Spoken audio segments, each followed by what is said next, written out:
Le 28 août 2017, la nouvelle tombait comme un coup près, annoncée par Pascal Després, le mari de Mireille Darc. Le petit cœur de Mireille si tendre, si beau, mais si fragile, s'est arrêté de battre.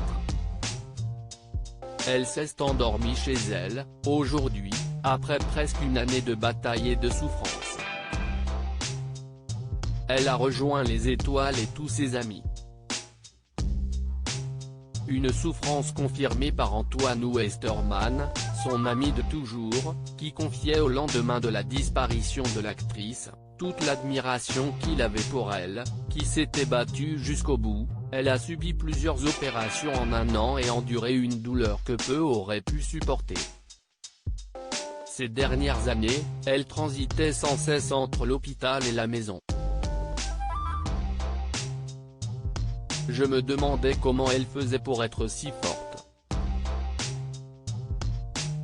Mireille Darc, qui est née le 15 mai 1938 à Toulon, a vécu des années bien difficiles avant de s'éteindre auprès de son mari et de celui qui a partagé sa vie pendant près de 15 ans, Alain Delon. Anthony Delon était aussi présent au moment de sa mort. En 2016, elle était victime d'une troisième attaque cérébrale, après avoir été hospitalisée 2 jours plus tôt suite à 2 hémorragies cérébrales. À l'époque, son compagnon Pascal Després avait confié à RTL, quand elle a fait une 2e hémorragie cérébrale, il y a eu un grand moment de panique. J'ai eu la peur de ma vie. Si elle a survécu, l'actrice n'a plus jamais été la même et a passé le plus clair de son temps alité durant les derniers mois de sa vie. Quelle a été la réaction d'Alain Delon à la mort de Mireille Darc? La mort de Mireille Darc, à l'âge de 79 ans, a particulièrement touché les Français. Et pour cause, celle que l'on surnommait la Grande Sauterelle a marqué le monde du 7e art par ses rôles, mais aussi par son histoire d'amour, mythique, avec Alain Delon.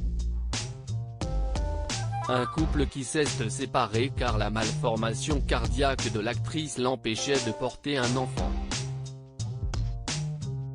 Pourtant, malgré la rupture, ils étaient très proches. Et si est tout près du guépard qu'elle a rendu son dernier souffle. Après son décès, ce dernier a confié à la presse son désespoir, répétant que la vie n'avait plus la même saveur, elle était la femme de ma vie. Aujourd'hui, je préfère avoir l'âge que j'ai plutôt que 40 ans. Je n'aurai pas beaucoup d'années à vivre sans elle, pas trop d'années à souffrir. Elle, au moins, ne souffre plus. Elle repose. Sans elle, je peux partir moi aussi.